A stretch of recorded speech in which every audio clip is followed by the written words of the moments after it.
Boa noite a todos que estão nos assistindo, boa noite aos nossos convidados. Eu queria, em nome do Ministério da Saúde, especialmente do Departamento de Saúde da Família, aqui da Secretaria de Atenção Primária, agradecer primeiro a todo mundo que está podendo nos assistir, mas também aos nossos convidados que vão nos apoiar numa fala importante, especialmente nesse período.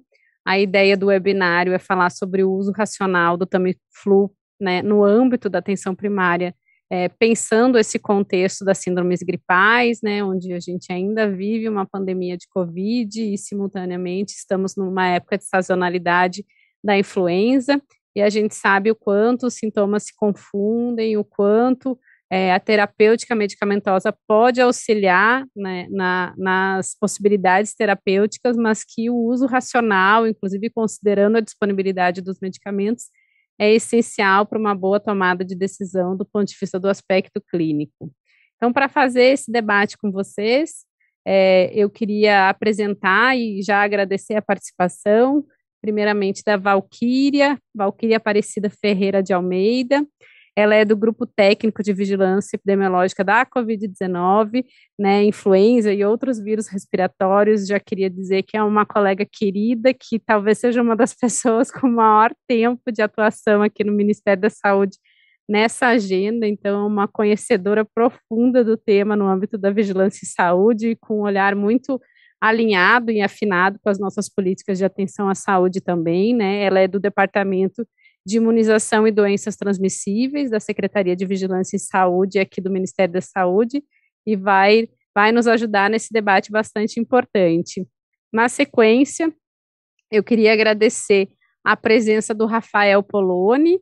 O Rafael é farmacêutico, coordenador geral substituto de assistência farmacêutica e medicamentos estratégicos do Ministério da Saúde, do Departamento de Assistência Farmacêutica, né, pensando especificamente esse componente estratégico, onde está, então, alocado o medicamento, né, o oseltamivir, mas publicamente conhecido como Tamiflu, né, e que, então, vai falar para a gente um pouco desse olhar da assistência farmacêutica, inclusive, de como que a gente vem pensando o uso racional do medicamento frente ao contexto epidemiológico que a gente vem vivendo.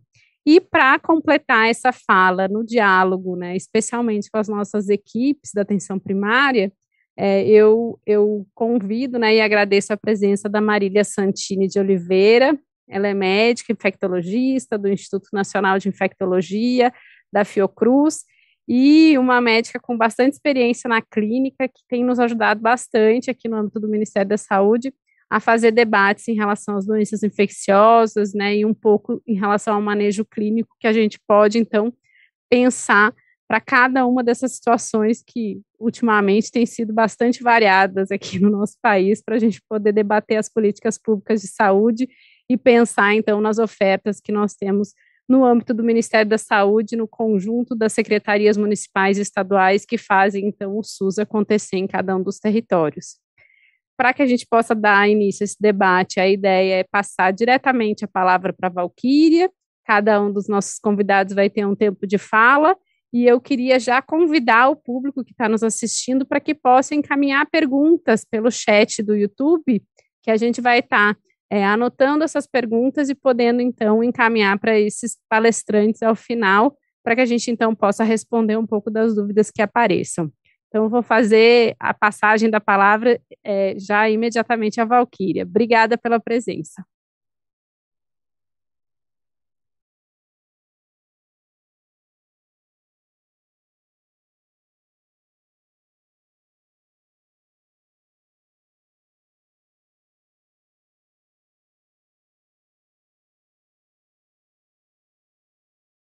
O mouse não estava ainda. Tá. Boa noite a todos. Obrigada, Mariana, pelo convite. Eu havia comentado com o Rafael no início, que eu achei a pauta bem pertinente, né, o uso racional do Zeltamivir, do Tamiflu. Eu acho que é bem-vinda essa pauta, eu acho que a gente pode iniciar e dar continuidade em vários momentos sobre ela, e eu trouxe para vocês, como a Mariana colocou, a vigilância epidemiológica, né, a epidemiologia de como a gente trabalha o vírus influenza, porque a gente vai falar de um medicamento que é específico para a influenza, então a gente vai mostrar como que a gente coleta os dados, como que a gente mostra esses dados que embasam toda tomada de decisão de manejo clínico, de assistência, de direcionamento, e a gente sabe que isso reflete muito, né, então o medicamento tem um custo alto, né, então assim, a gente precisa direcionar nos momentos que realmente está tendo uma sazonalidade, uma epidemia, um surto por influenza.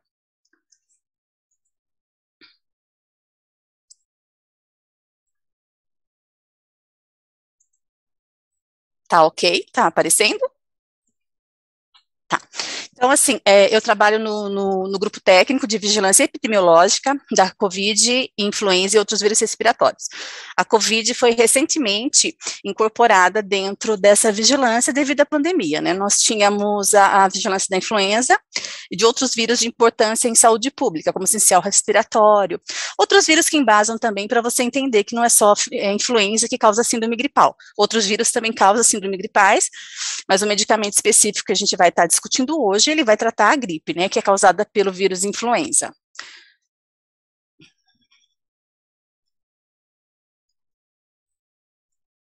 Tá passando?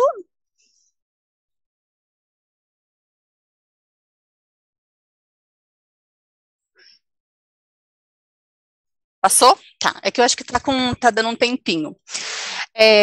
Então, assim, por que se faz vigilância da influenza, né? Qual que é a importância que se tem a discussão de vigilância da influenza? Então, isso vem desde 1997, quando começou aquela situação de influenza aviária, né? Aquele primeiro caso de influenza aviária que houve, né, transmissão de ave para humano, mas que isso não houve uma sustentação de humano para humano, mas começou a se discutir, né? As possibilidades e a necessidade de se ter uma vigilância incorporada, não só em alguns países no mundo, que todos os países da rede da Organização Mundial da Saúde tivesse uma rede de vigilância implementada, e que esses países também já tivessem a adoção da vacinação da influenza sazonal, também pelo fato de que a carga da doença que é causada pela influenza, ela é muito alta. Então, assim, se percebe que em momentos de sazonalidade de influenza, você tem uma maior busca, né, na assistência, você tem situações que você pode estar organizando fluxo, organizando protocolos e capacitações para manejo clínico. Então, assim, ela causa um impacto na assistência na saúde. Então, assim, a gente precisa conhecer a circulação do vírus, né, nos seus tempos, se é no primeiro semestre, onde circula, no primeiro trimestre, segundo semestre. Então, de que maneira isso se comporta no seu país, na região, no seu estado. Então, acho que é algo muito importante da gente estar observando. E é só através de dados, de uma vigilância organizada, que a gente pode ter.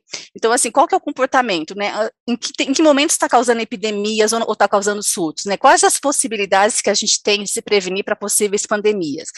Então, se a gente não conhece o vírus que circula, se a gente não tem uma rede laboratorial organizada que investiga os vírus, que faz aquelas análises complementares, encaminha para o CDC e depois para a OMS, a gente não vai saber o que está circulando, né? A gente não vai conhecer o vírus que circulou naquele momento, para a gente estar encaminhando os nossos relatórios para conhecer os vírus que circularam e para também estar mostrando que o Brasil, o que circulou no Brasil em determinado ano, qual é, né, concorrendo, né, vindo, qual a vacina que deve vir para o Hemisfério Sul. Então, a gente participa de várias situações, tendo uma vigilância incorporada, uma vigilância definida.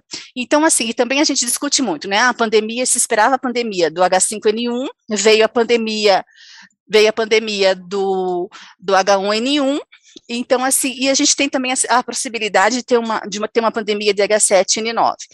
Então, assim, tem várias possibilidades. A gente acaba pensando, né, se olhando muito só para uma situação de vírus influenza, e a gente tem várias situações que podem estar causando uma epidemia, ou então possibilidades de acontecer pandemias no mundo. Então, assim, o vírus influenza é o vírus de maior capacidade de dizimar uma população. Então, se a gente olha, assim, como foi a pandemia de 2009, ela foi muito leve.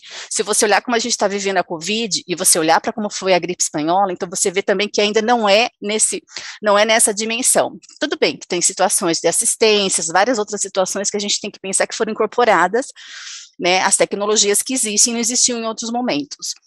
Então, assim, por isso que se necessita de uma vigilância definida no mundo, não só no papel. Essa vigilância ela tem que acontecer, né? Ela tem que existir dentro do serviço de vigilância, de uma rede. Essa vigilância ela foi incorporada em 1947, ela inicia no mundo em 1947. Nós seguimos o que a OMS preconiza, junto com protocolos do CDC, protocolos da OPAS, da Organização Pan-Americana da Saúde.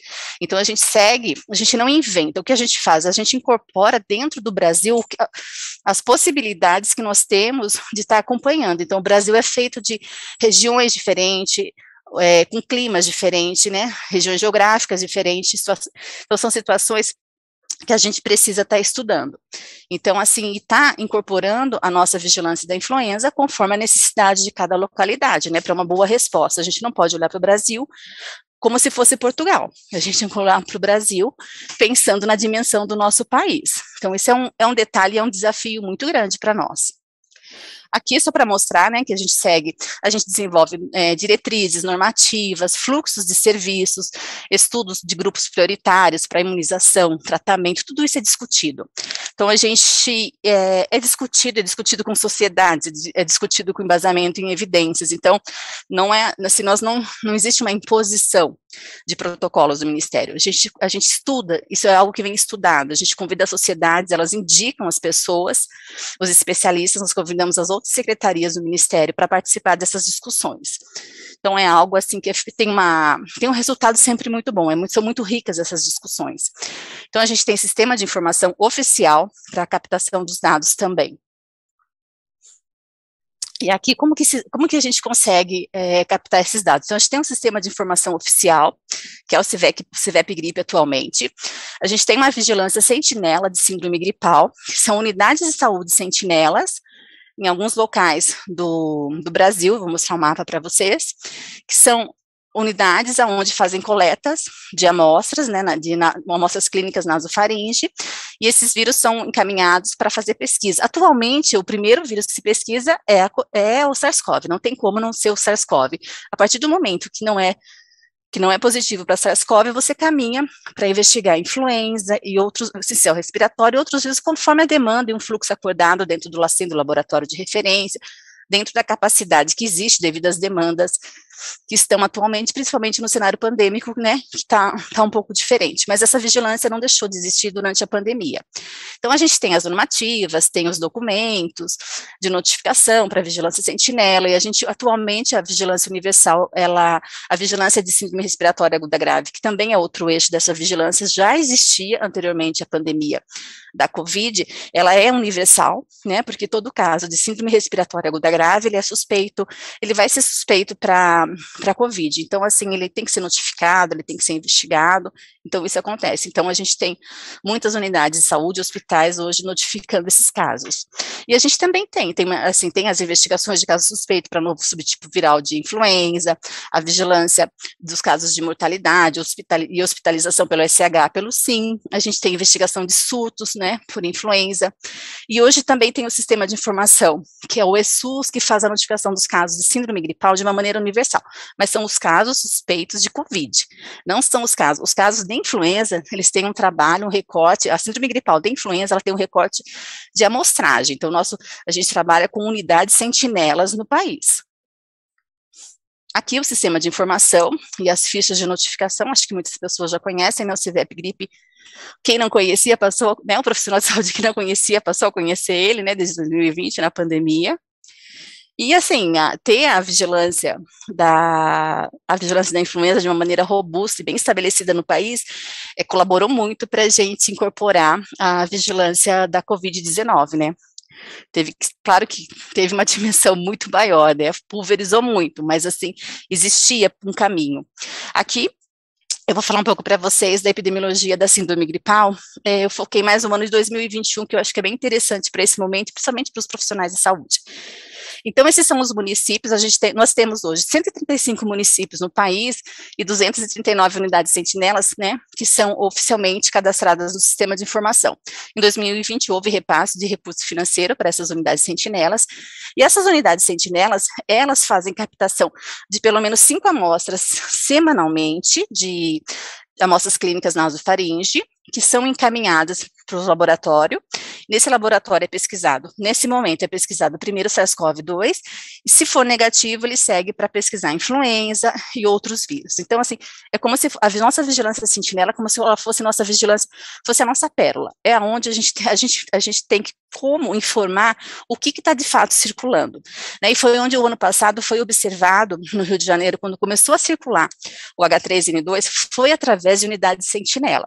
Então, assim, quando se observou que estava caindo a positividade do SARS-CoV-2, o que estava causando, né, o que estava causando aquela síndrome gripal. Então, daí que passaram a investigar mais o influenza e perceberam que era influenza H3N2, né, foi identificado. Então, e a gente tem unidades sentinelas, eu vou falar nesse slide. Então, as unidades sentinelas, como que elas são escolhidas para ser uma unidade sentinela? Então, a gente tem preferência em unidades em hospitais, tem que ser um local, uma unidade de saúde de porta aberta, 24 horas, atendimento direto, preferencialmente. Porque a gente não pode selecionar, né, uma unidade básica de saúde que tem um atendimento maior para idosos ou menores de 5 anos de idade. Então, a gente tem preferência que seja um local onde todas as faixas etárias façam atendimento, para se conhecer bem os vírus que circulam, as faixas etárias, o que causa, agrava, não agrava, qual a faixa etária que está adoecendo mais, está buscando mais a unidade de saúde. Né, os serviços os locais de relevância para vigilância, assim, uma população que trabalha com produção de aves e suínos, né, então unidade de saúde próximo aonde tem produção de aves e suínos. Isso também para nós é interessante, pensando em influenza, pensando numa situação de novo subtipo. As unidades de saúde, para serem unidades sentinelas de síndrome gripal, ela tem que ter um atendimento, ela tem que ter uma importância epidemiológica no atendimento de síndrome gripal. Então, esse é outro fator bem importante. Então, assim, as unidades devem ser públicas ou privadas, então tem que ser unidades de saúde em locais, em capitais, é importante ter em locais onde tem aves migratórias, né, que circulam o mundo, né, que são portadoras e carregadoras de vírus, né, de vírus influenza, outros vírus também são pesquisados, não só a influenza. Então, são unidades de saúde que têm um caráter, um perfil epidemiológico ideal para a vigilância da influenza. Então, não é qualquer unidade de saúde que pode ser uma unidade sentinela. Ela tem que ter uma motivação, né, no perfil epidemiológico dela, para ela ser unidade de sentinela de síndrome gripal, porque essa unidade de sentinela ela tem o caráter de buscar e conhecer a circulação do vírus influenza naquele local, naquele país. E não há necessidade de você ter vigilância sentinela em vários hospitais, em várias unidades de saúde. Então, a gente precisa conhecer o que está circulando, a gente não precisa ficar contando o caso de síndrome gripal de uma doença que é sazonal, uma doença que já existe, né? Se fosse um novo subtipo, um caso novo, como é o SARS-CoV, é diferente. Mas, assim, pensando em influenza sazonal, a gente precisa conhecer o comportamento, a resposta, o medicamento está funcionando, está tendo resistência, qual o perfil das pessoas, o perfil epidemiológico das pessoas que estão sendo mais acometidas. Então, esse que é o ideal, por isso que se fala vigilância sentinela. Então, a gente não é uma unidade onde você vai ficar contando casos. Você vai selecionar uma amostragem, a partir daquela amostragem você vai fazer estudos para ter respostas e dar orientação, e ter um embasamento, porque quando você observa a influenza na vigilância sentinela, então você sempre pega umas semanas antes de começar a observar as internações, os óbitos, é bem interessante, você observa que a unidade sentinela, que realmente está trabalhando de uma maneira ativa, oportuna, ela sinaliza no município que está começando a circulação a sazonalidade do vírus influenza. O Brasil já consegue ter essa resposta dentro da nossa vigilância. Aqui, como foi o comportamento do vírus influenza em 2021, né, durante o ano todo. Nós tivemos, durante a pandemia, foi bem interessante. No ano de 2020, a gente teve nas primeiras semanas epidemiológicas, até a semana 14, semana 16, até o início, assim, Até o início de março, a gente observava o influenza H1N1 circulando, principalmente no norte e no nordeste, e o influenza B. Quando começa a pandemia da Covid, é como se cessasse de vez a circulação do vírus influenza. É como se ele parasse, falasse, é como se um chegasse e não tiver, e o que chegou não dava espaço para outro circular. Então, assim, a positividade do SARS-CoV foi tão intensa que a gente não via identificação de vírus influenza em várias semanas epidemiológicas do ano. E, eventualmente, aparecia um caso ou outro que nós tínhamos muito cuidado em saber se não era uma digitação errada, se não era só uma inconsistência no sistema de informação, porque eram muitas novas unidades, né, digitando e informando. Então, na linha vermelha, vocês observam que é os casos de Covid, tá bom? Os casos de Covid, os casos confirmados para Covid durante o ano de 2021. O que está aparecendo em roxo é o vírus sincicial respiratório, que em 2021 ele teve uma circulação bastante intensa, ele não deixou de circular, e quando a gente vai observar nas últimas semanas do ano, quando começa a semana 42, 43, 44, o vírus, a influenza H3N2, ele começa a circular de uma maneira bastante intensa. O primeiro município foi do Rio de Janeiro, que observou, mas, ao mesmo tempo, outras unidades federadas começaram a relatar. E foi interessante que foi bem nas unidades sentinelas, porque talvez também tinham um olhar fixo de estar só fazendo teste para Covid, né? Então, as unidades sentinelas têm esse olhar e também está buscando desenvolver o diagnóstico de outros, né, o diagnóstico diferencial, quando não era Covid. Então a gente começou a observar foi uma intensa circulação do H3 em todas as unidades federadas do país. Então nós identificamos nas unidades sentinelas, né, foram ao total de 12.926 vírus confirmados, né, foram identificados, num total de coleta de mais ou menos 49 mil coletas gerais, né, nem todas as coletas são identificados vírus respiratórios, né, mas a gente, e nem todas, 85% conseguem ser processadas, né, e a gente foi observado vírus respiratórios em 12.926 amostras, como está mostrando aqui nas últimas semanas epidemiológicas. Isso dentro das unidades sentinelas de todo o país.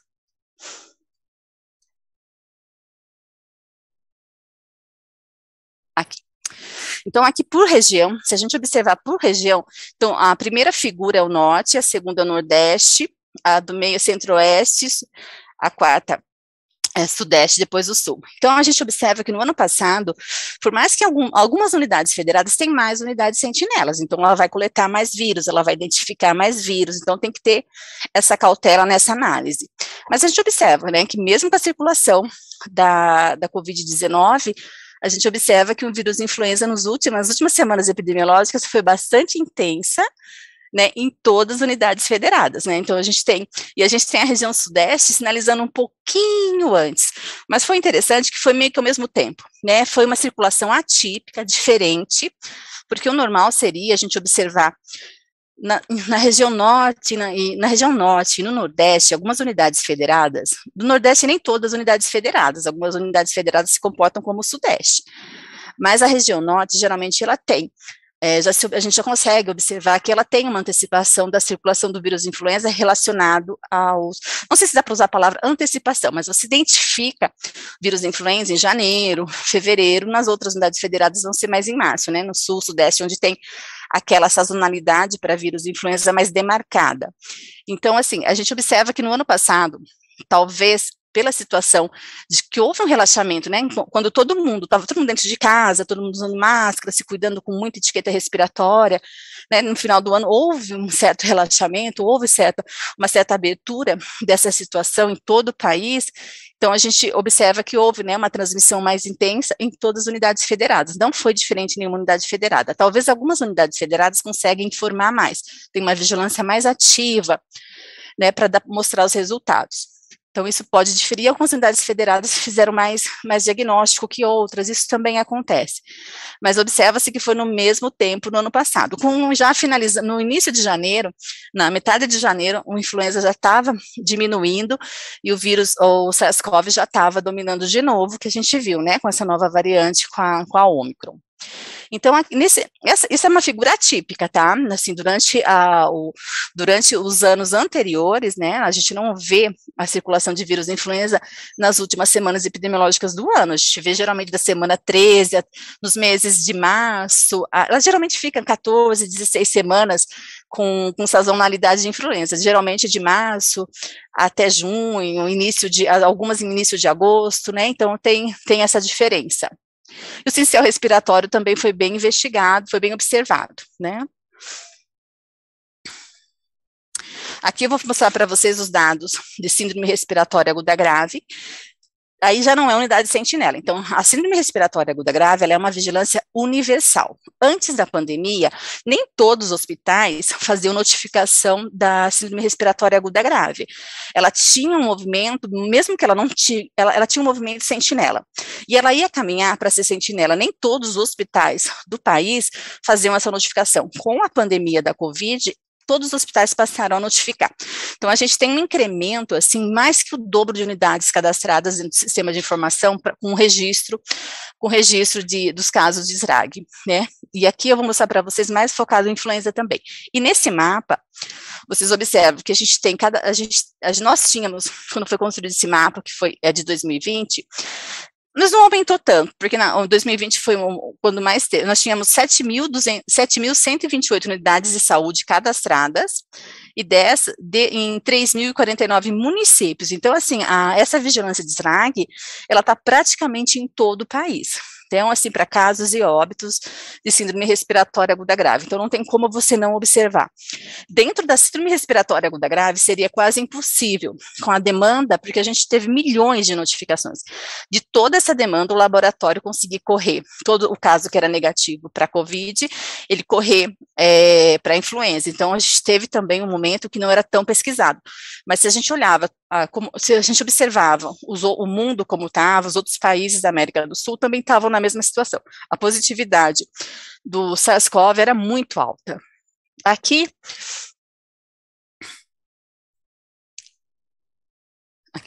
Então, aqui até a semana 4, né, aqui eu mostro para vocês 2020, 2021, vocês podem ver que em 2020, né, dentro da vigilância, a vigilância da influenza identificou, nas primeiras semanas do ano, o influenza H1N1, isso lá em 2020. Daí, quando começa a linha pontilhada... Oi? Tá. Tá bom, vou falar rapidinho, gente, que tá dando o meu horário. Então, assim, a linha pontilhada é o vírus, é a Covid-19, tá? Então, para vocês verem, quando começa a circulação do Covid-19, como cai? É como se cessasse a circulação do vírus influenza. Daí caminha, tendo identificação de sincel respiratório, rinovírus, atravessa, né, 2020, e vai ter vírus influenza de novo no final do ano passado.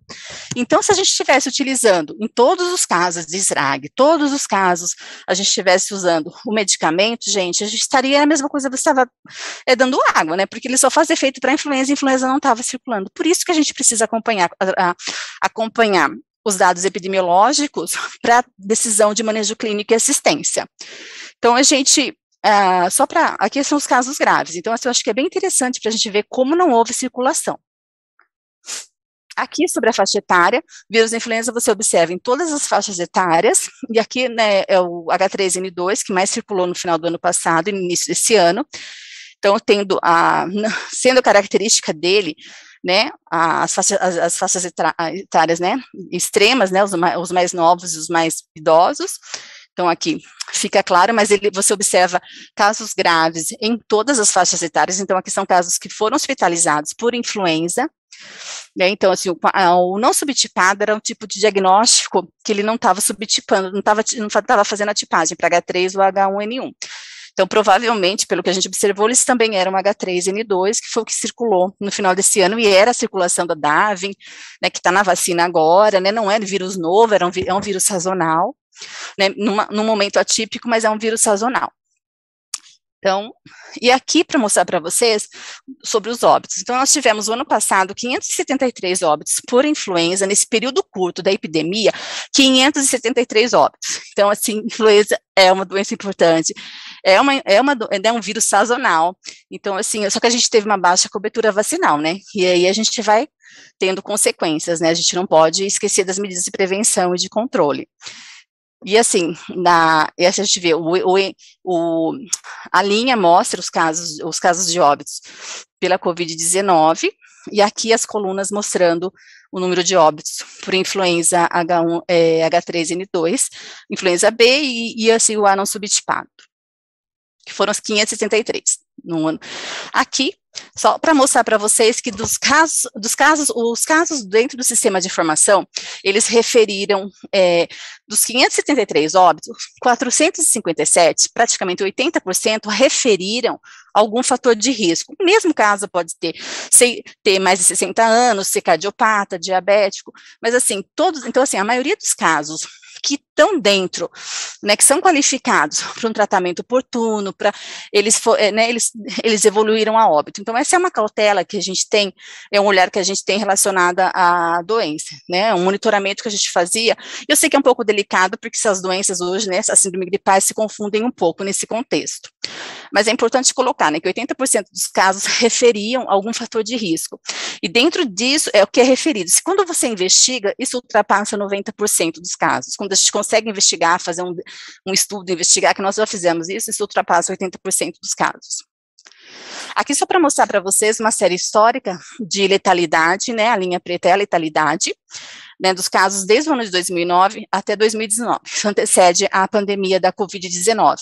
Então, o influenza, ele sempre teve numa margem de 17%, 18% de óbitos dos casos que são hospitalizados, 18% a 20% evoluem a óbito, e desses, quando investigado, assim, em torno de 90%, 92% apresentam algum fator de risco.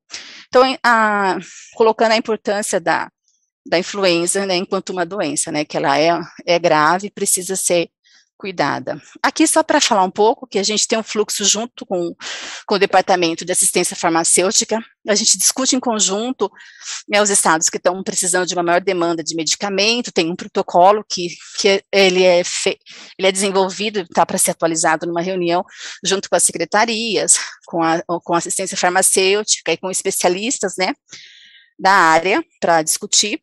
Ele tá atualizado, ele é atual, mas como ele está de 2017, nós consideramos que era bom fazer uma nova revisão, né, para constar, que já tem 5 anos, então assim, para constar, colocar algumas referências novas, discutir entre especialistas, principalmente nesse momento junto com a pandemia da Covid. E eu coloquei alguns pontos para vocês, relacionado ao uso racional do Zeltamivir, que enquanto vigilância epidemiológica a gente pode colaborar. Então, assim, as medidas de prevenção e controle.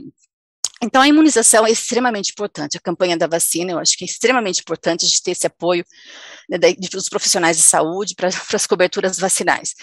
A recomendação, né, a mãe que escuta de um médico, né, que é para vacinar o filho, é muito diferente dela, a partir dela sozinha, levar o filho. Então, assim, isso a gente tem observado agora, com a vacinação da Covid, o quanto é importante você ouvir do médico, assim, que, né, você embasa, então você dá uma confiança para aquela pessoa sobre isso. A etiqueta respiratória, a gente não pode esquecer das medidas de prevenção, uso de máscara, higiene das mãos, então várias orientações é extremamente importante, a gente não pode perder essa oportunidade que a pandemia da Covid deu, para a gente trabalhar a etiqueta respiratória constantemente, principalmente nas escolas, instituições fechadas. O tratamento precoce, né, então assim, partindo de conhecer os dados, né, o que está circulando, o que não está circulando, eu sei que para um pediatra não é fácil, né, são vários vírus que circulam, né, as viroses, mas assim, a gente conhecer o que está circulando, saber que a influenza está circulando, eu acho que é um passo que embasa o uso racional do Zeltamivir. Então, assim, o tratamento, o protocolo, ele indica, a síndrome gripal você não é para usar indiscriminadamente o medicamento, né, elas têm as indicações corretas. Então, assim, e a gente sabe que a maioria dos casos, ele vai evoluir para a cura de uma maneira muito branda, muito tranquila.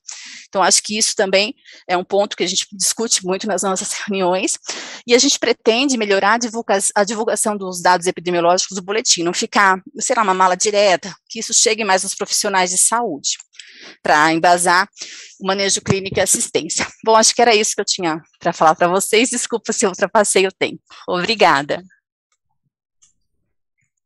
Obrigada, Valquíria. Eu vou passar imediatamente, então, a palavra para o Rafael Poloni. A gente já está recebendo algumas perguntas. Quem estiver nos assistindo pode continuar encaminhando pelo chat e depois a gente vai responder todo mundo junto. Rafael, obrigada.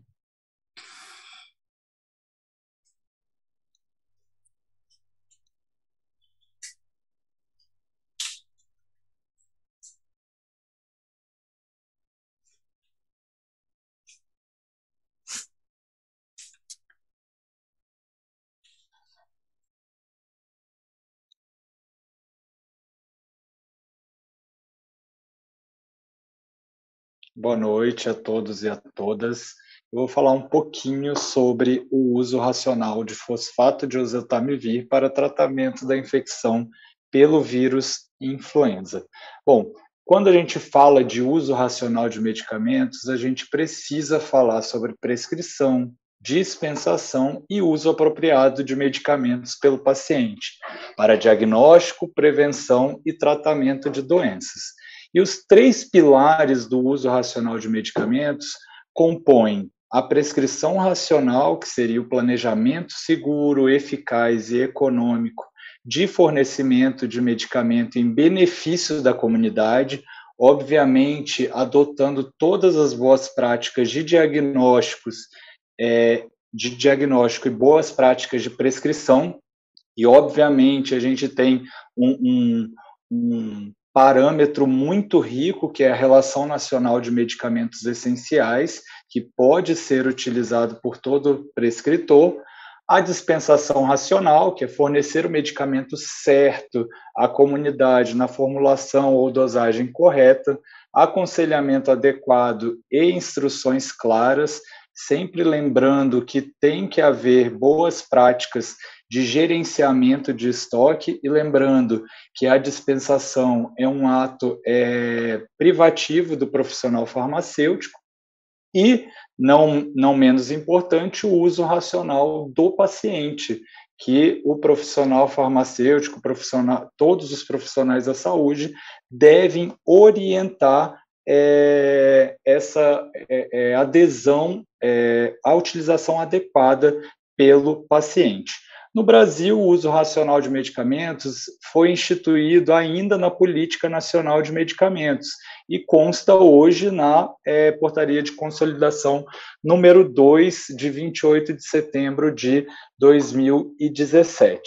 Nela consta também que a implementação, o uso racional de medicamentos se baseia na implementação de ações capazes de promover a melhoria das condições da assistência à saúde da população, garantindo também a segurança, eficácia e qualidade dos medicamentos, promovendo o uso racional e o acesso da população àqueles considerados essenciais.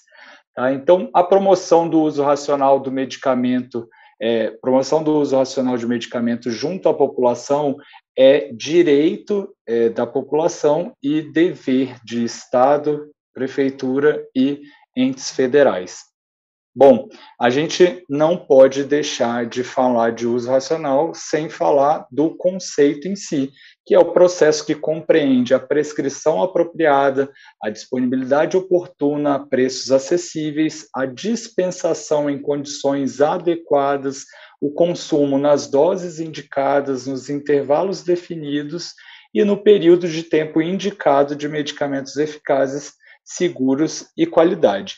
E a gente não pode deixar de falar de uso racional sem antes conhecer a estrutura da assistência farmacêutica no Ministério da Saúde, que é dada pela Secretaria de Ciência, Tecnologia, Inovação e Insumos Estratégicos, a SCTI, que tem em um dos seus departamentos o Departamento de Assistência Farmacêutica e Insumos Estratégicos.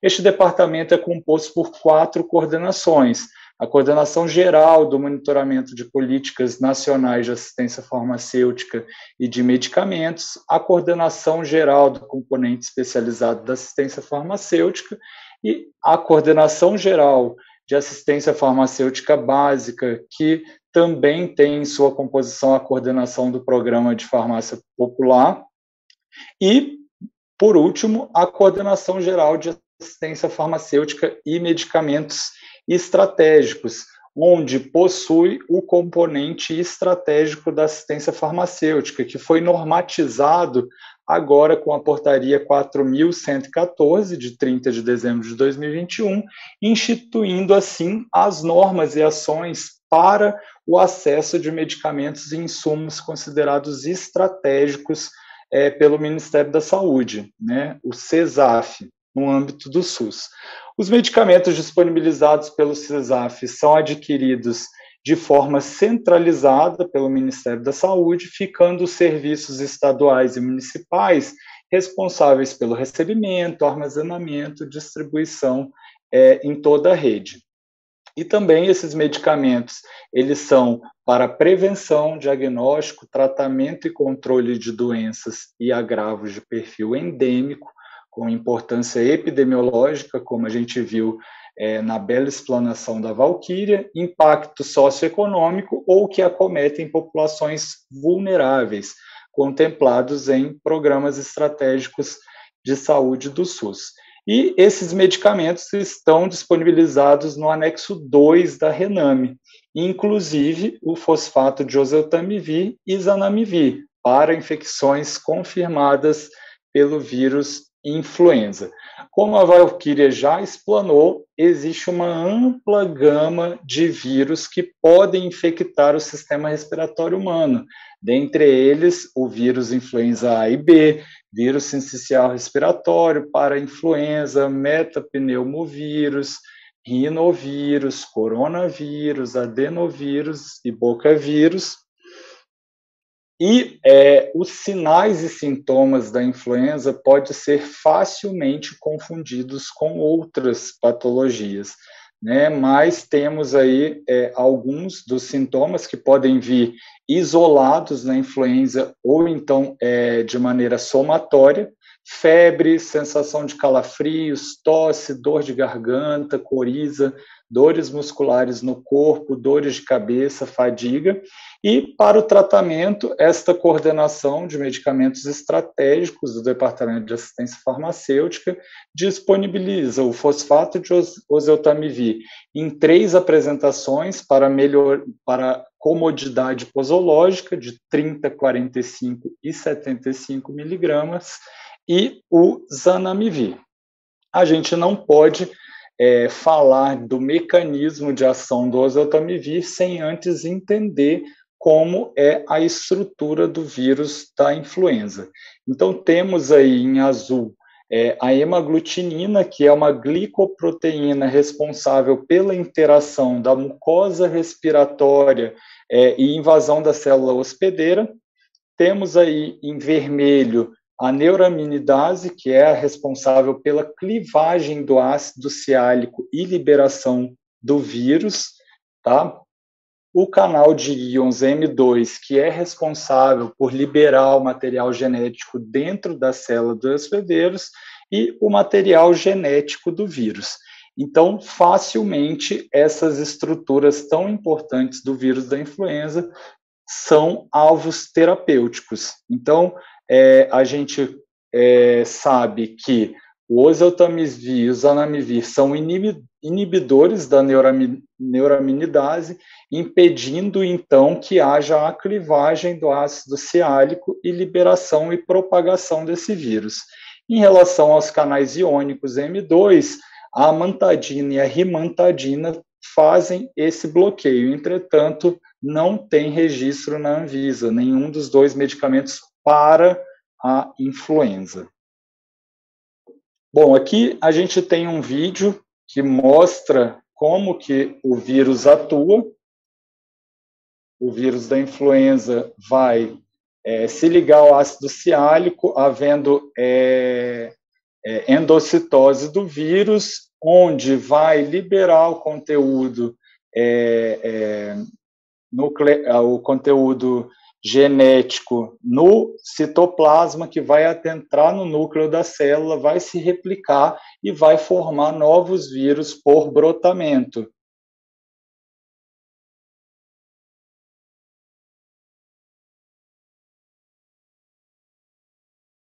tem a ligação aí com ácido silálico, que a neuraminidase vai clivar, liberando o vírus para a sua multiplicação. Entretanto, aí em amarelo, o oseltamivir se liga nesse sítio ativo da neuraminidase, impedindo essa clivagem, fazendo com que o vírus não se desprenda da célula. Entretanto, se houver o uso irracional do medicamento, pode haver mutações na neuraminidase, não havendo essa ligação do oseltamivir na neuraminidase, havendo a replicação normal do vírus da influenza.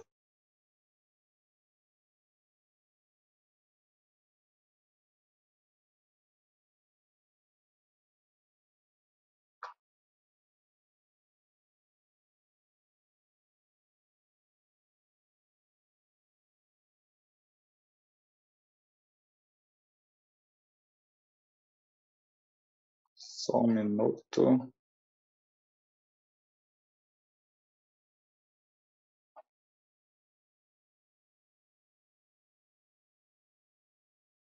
Pronto. Bom, em relação ao fosfato de oseltamivir e zanamivir, como já dito, eles são antivirais, eles foram aprovados pelo FDA ainda lá em 1999 para infecções confirmadas pelo vírus influenza. Há dois tipos de inibidores da neuraminidase provenientes do oseltamivir, que chama peraminivir e laninamivir, porém sem registro na Anvisa, lembrando que esses antivirais não previnem a infecção pelo vírus influenza, eles atuam no abrandamento dos sintomas e duração da doença devido a seu mecanismo de ação. Aqui é só uma figurinha onde mostra a neuraminidase e os sítios de ligação do oseltamivir. Bom, em relação ao uso racional do oseltamivir, esse medicamento já é sabido que ele vai atuar apenas contra o vírus da influenza, já que esse é o vírus conhecidamente que possui a neuraminidase. Tá? Então, a prescrição deve ser baseada no julgamento clínico, né, que a Marília vai em breve falar um pouco mais sobre isso, preferencialmente nas primeiras 48 horas após o início dos sinais e sintomas, além dos medicamentos sintomáticos e da hidratação, que tem que estar sempre presente, independentemente da situação vacinal, mesmo em atendimento ambulatorial. Lembrando que os manuais prezam que o uso profilático indiscriminado, sem quaisquer estudos, sem quaisquer avaliações médicas, não é recomendado, justamente porque já tem vários e vários relatos de mutações na neuraminidase, e tem aí descrito pelo menos aí 6 mutações descritas da neuraminidase, conferindo, então, resistência e diminuindo a sensibilidade do vírus ao medicamento oseltamivir. Então, o uso indiscriminado, obviamente, provoca resistência e baixa sensibilidade. Então, o uso indiscriminado, obviamente, não é recomendado. E eu trouxe aqui apenas umas fotos de vários estudos que já há mais de décadas já são relatados que de cepas com a neuraminidase com mutação sendo pouco responsivas ao oseltamivir ou zanamivir. Tá? Então, o uso racional de medicamentos do oseltamivir é extremamente necessário, porque é uma das armas que a gente tem para combater esse vírus.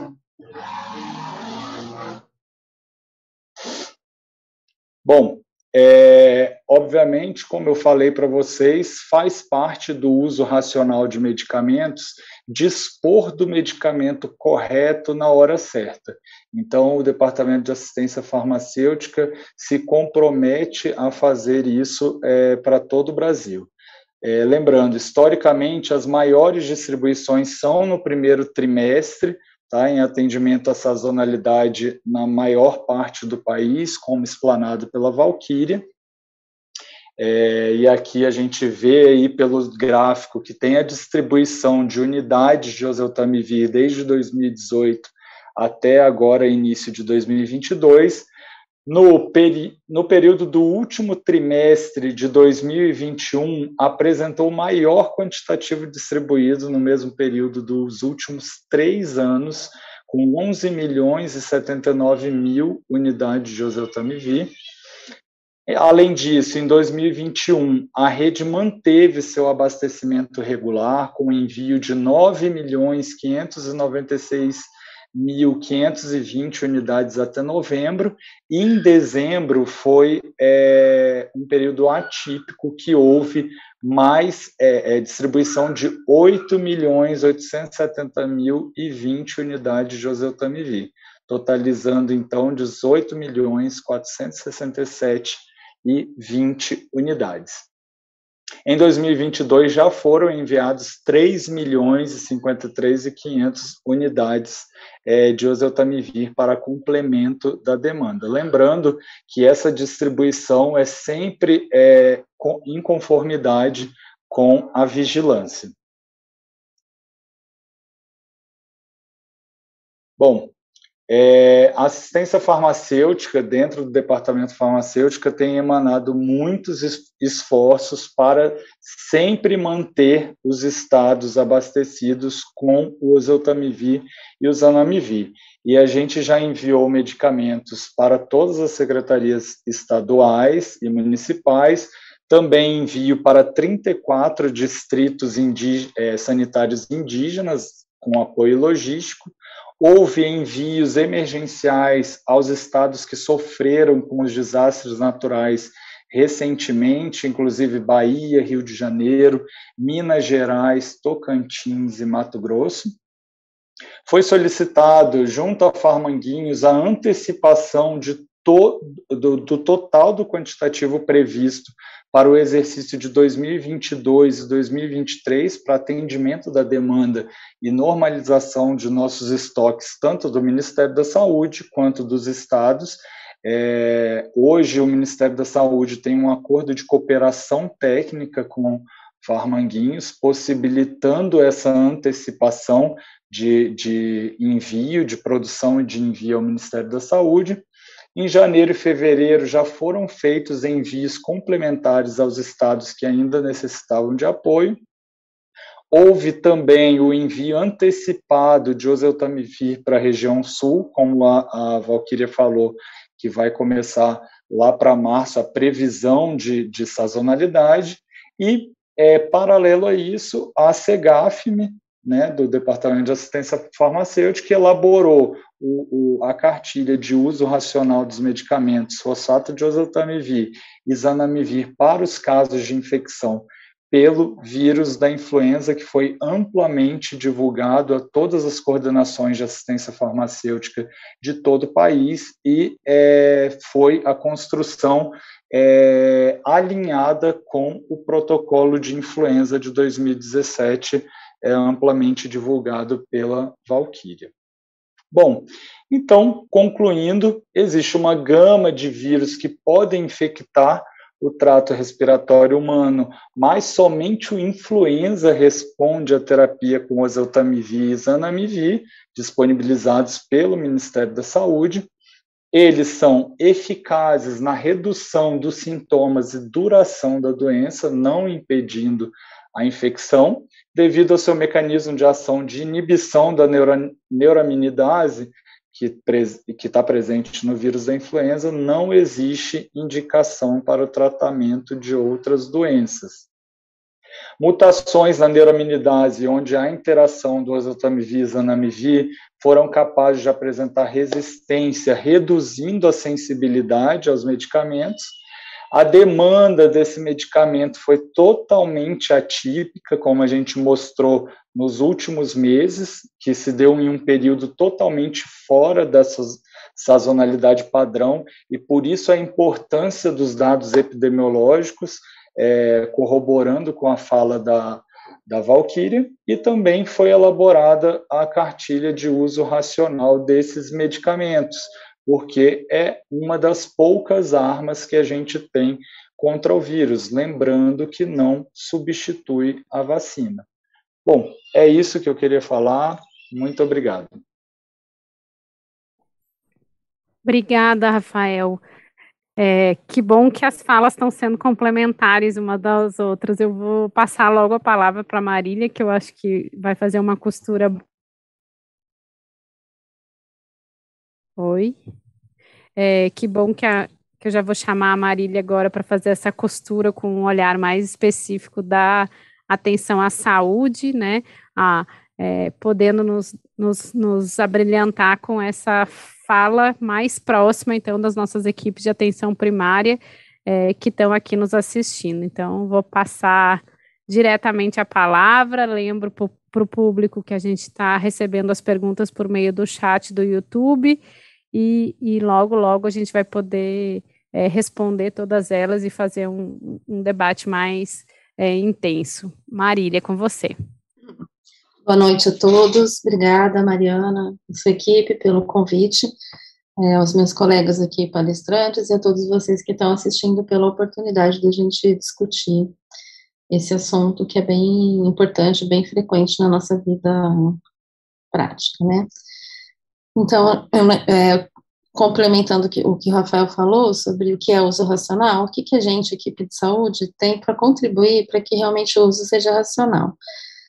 Fazer a indicação correta do medicamento, qualquer medicamento, nesse caso não só o Zeltamivir, de acordo com as condições de saúde do paciente, prescrever na posologia e pelo período de tempo adequados, e orientar e acompanhar os pacientes para garantir a adesão, evitando, assim, a resistência, que é muito comum no caso de antibióticos, né, resistência bacteriana, de micobactérias e também de vírus. Como o Rafael disse, a gente já tem várias descrições aí de vírus da influenza resistentes aos antivirais. Aqui é meu desenho da influenza, dá até vergonha perto do seu, Rafael, porque o meu tá bem mais simplesinho.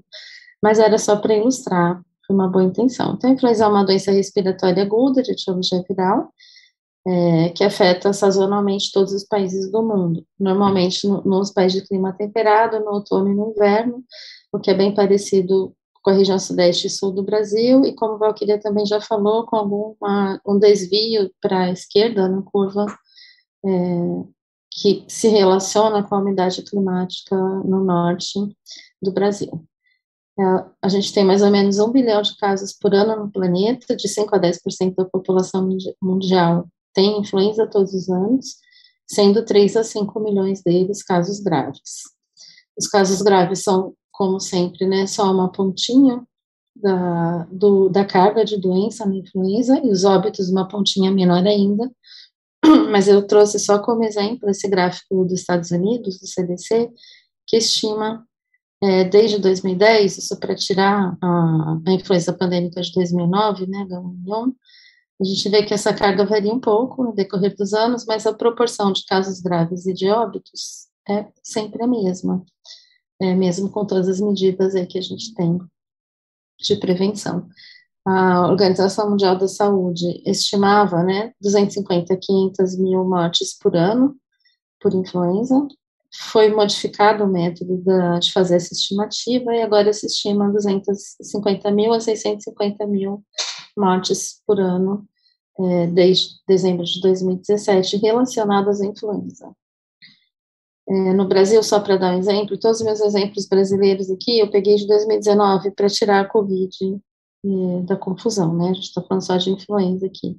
A gente teve 5.089 óbitos por síndrome respiratória aguda grave, foram 12% dos casos notificados de síndrome respiratória aguda grave, e através dos exames de sequenciamentos feitos pelas unidades Sentinela, a gente viu que 22%, ou 1.122 desses óbitos foram por influenza.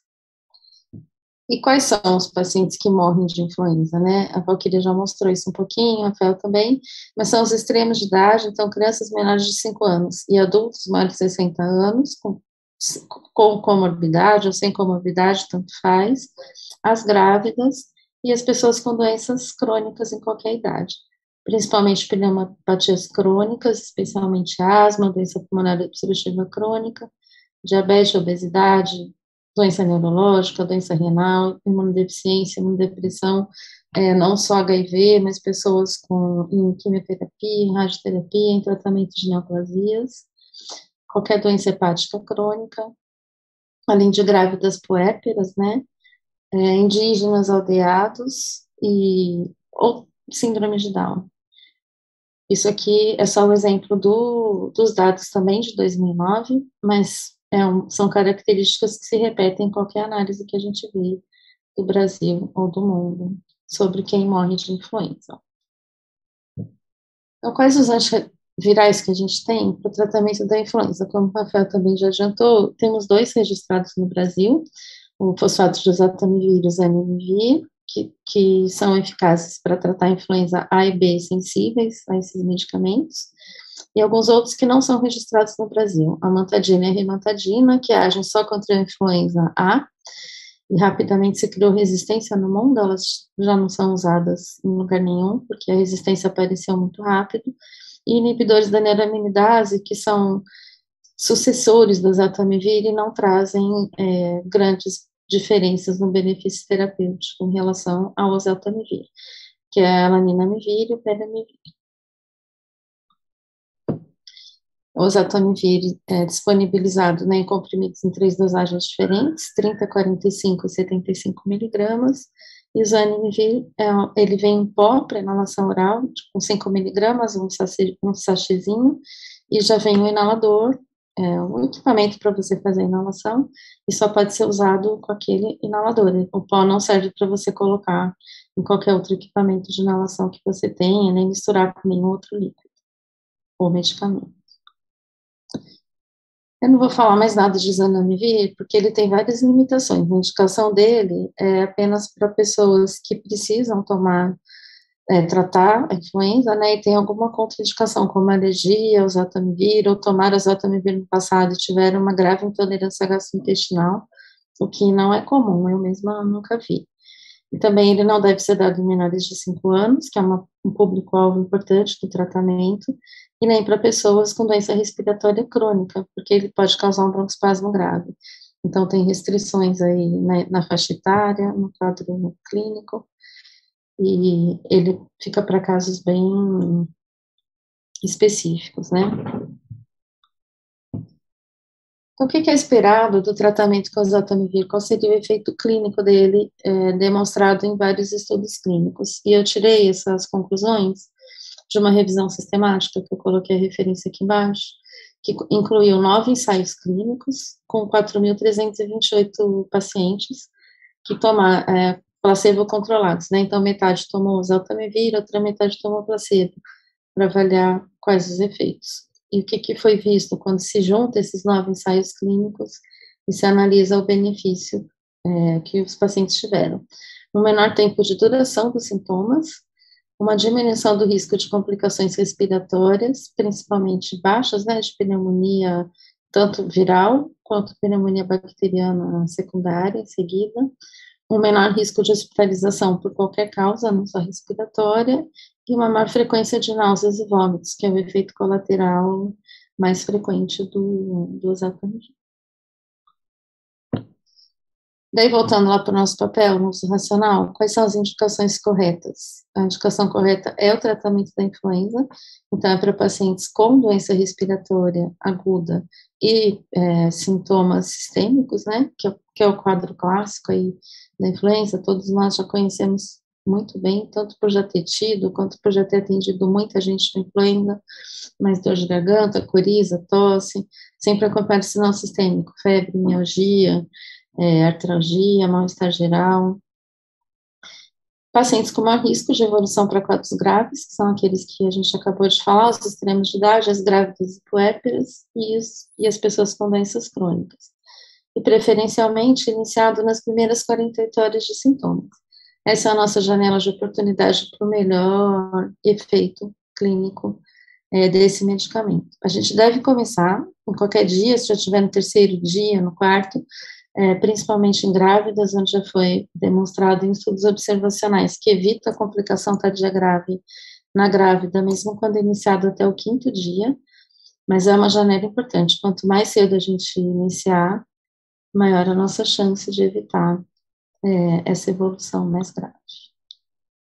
A posologia eu até deixei aqui, mas não vou falar, ninguém vai decorar, nem agora, nem depois, se não usar com muita frequência, né?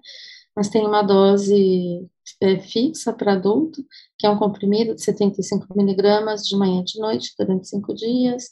As crianças depende sempre do peso, daí tem as outras formulações. E o Zanamivir, para adultos, são 2 inalações por dia, durante 5 dias, e para crianças também. Isso é a dose para tratamento, tá? Tem uma dose própria para recém-nascido, que sempre é por miligrama por quilo, miligrama por quilo de peso por dose, daí tem a tabelinha certinha de qual a dose por quilo para prematuro, para qual a idade gestacional que o recém-nascido nasceu, e vocês podem encontrar essas informações no protocolo de tratamento de influenza, que já foi citado aqui, de 2017. O oseltamivir também é usado para profilaxia da influenza. A gente chama de profilaxia, apesar de não ser o nome mais correto, porque não é que ele evita a influenza, mas o princípio dessa profilaxia é a pessoa já estar tomando no momento em que ela pegaria o vírus, né, que ela se infectaria.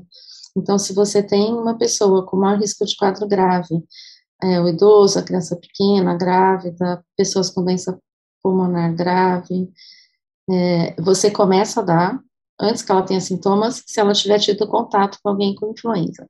Nesse caso, você só dá se o último contato foi há no máximo 48 horas, e você usa por 10 dias. Alguns estudos, 2 estudos clínicos e alguns observacionais mostraram 70% a 90% de efetividade na prevenção de ter qualquer sintoma de influenza. A pessoa nem tem sintomas, né, nesse caso.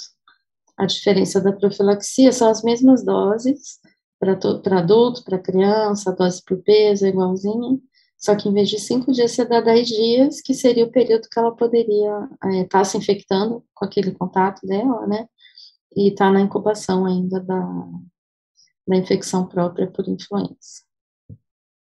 E na prática, no nosso dia a dia, o que tudo isso significaria, né?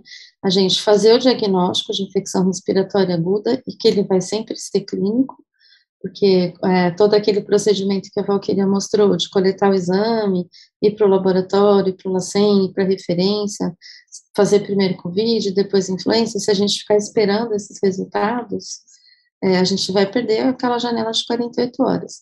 Então, a gente tem a suspeita clínica de influenza, e com alguma informação epidemiológica, por exemplo, está na temporada de influenza, ou não está na temporada de influenza, mas você viu lá no boletim que esse ano a temporada de influenza foi diferente da habitual, ou não está na temporada, a linha é diferente, mas parece muito influenza.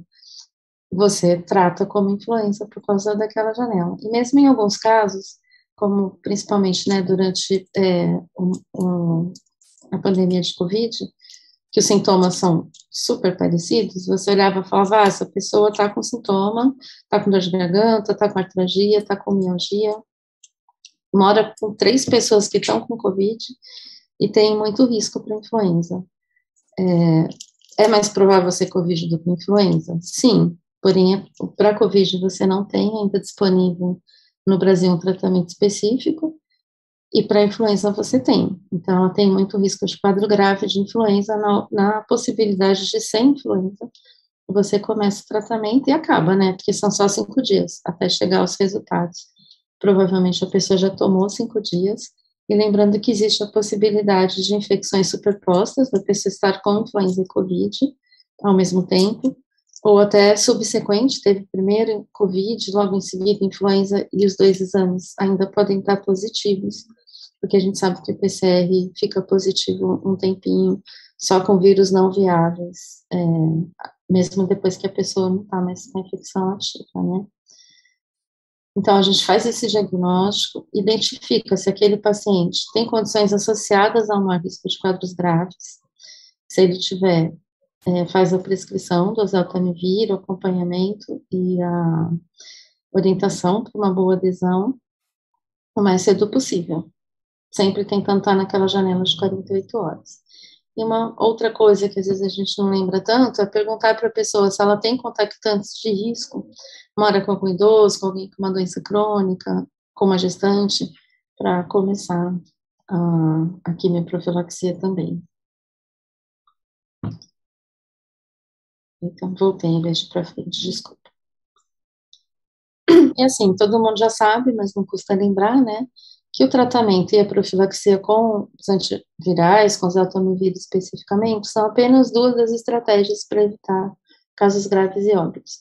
A gente tem a vacinação todos os anos e a gente vacina todo ano, porque o vírus da influenza, como todo vírus RNA, tem uma alta capacidade de mutação, cada ano o vírus é de um subtipo diferente, a gente vê aquele monte de letrinha, né, H1N1, H3N2, que são escolhidas para nomear o vírus que está circulando aquele ano, de acordo com o tipo de hialuronidase e o tipo de neuraminidase, que combinadas formam aqueles vírus.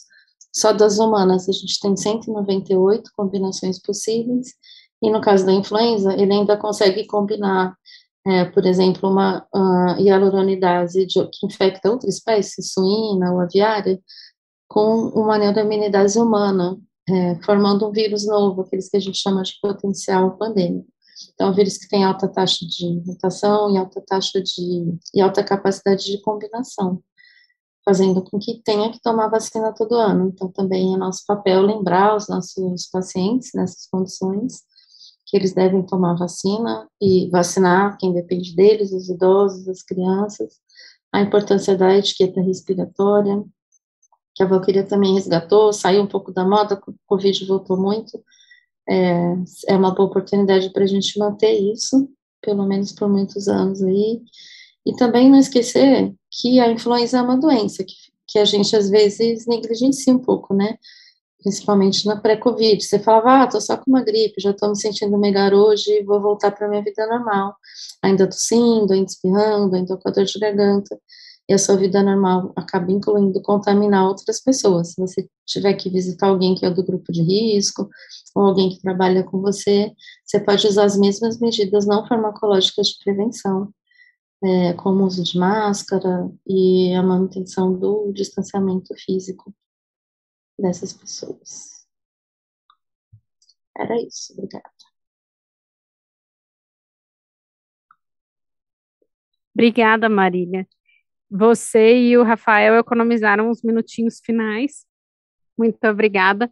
Eu queria reforçar que acho que a gente teve uma costura entre as falas bem interessante, né? Para a gente entender o contexto epidemiológico como um todo, que nos ajudou a nos situar um pouco, inclusive, no trabalho que já vem sendo desenvolvido ao longo desses anos, que tem nos ajudado muito, inclusive, a não só pensar em ações preventivas, né, mas em ações em relação ao tratamento mesmo e a tomada de decisão a partir, né, dos dados epidemiológicos, a partir da nossa capacidade, inclusive, de captura desses dados, para que a gestão tenha mais capacidade de avaliar quais as ações mais necessárias nesse momento. E aí vou lembrar, assim, de alguns episódios que a gente viveu nesses últimos tempos, onde seja por alguns focos, né, de ampliação de casos, mas seja até mesmo para esse contexto da pandemia, onde foi fundamental tanto a gente ter uma vigilância ativa, mas fundamental também as nossas equipes de atenção, que eu sempre falo, né, que são, na verdade, os nossos radares sentinelos, né, que viabilizam as ações de vigilância, né, que elas têm uma atuação definitiva para que a gente possa perceber comportamentos, né, de determinados sintomas que aparecem, para que a gente, então, possa tentar identificar vírus circulantes, doenças que possam estar sendo ocasionadas por conta de um contexto epidemiológico que nos é imposto, né? Então, acho que e aí compreender, né, o quanto o Ministério da Saúde aprendeu nesses últimos anos para poder prover uma assistência farmacêutica que consiga dialogar com o contexto epidemiológico, mas ao mesmo tempo entenda a capacidade instalada da rede de serviços de saúde, possa compreender como é que as nossas equipes estão ou não estão totalmente qualificadas, inclusive para poder ter essa gama de medicamentos sendo introduzidos no âmbito da atenção à saúde como um todo, é bastante rico, né, e aí a gente vê um pouco de como que o SUS vem evoluindo, né, o quanto a gente vem aprendendo com tudo isso, né, o quanto a gente ainda tem muitos desafios pela frente.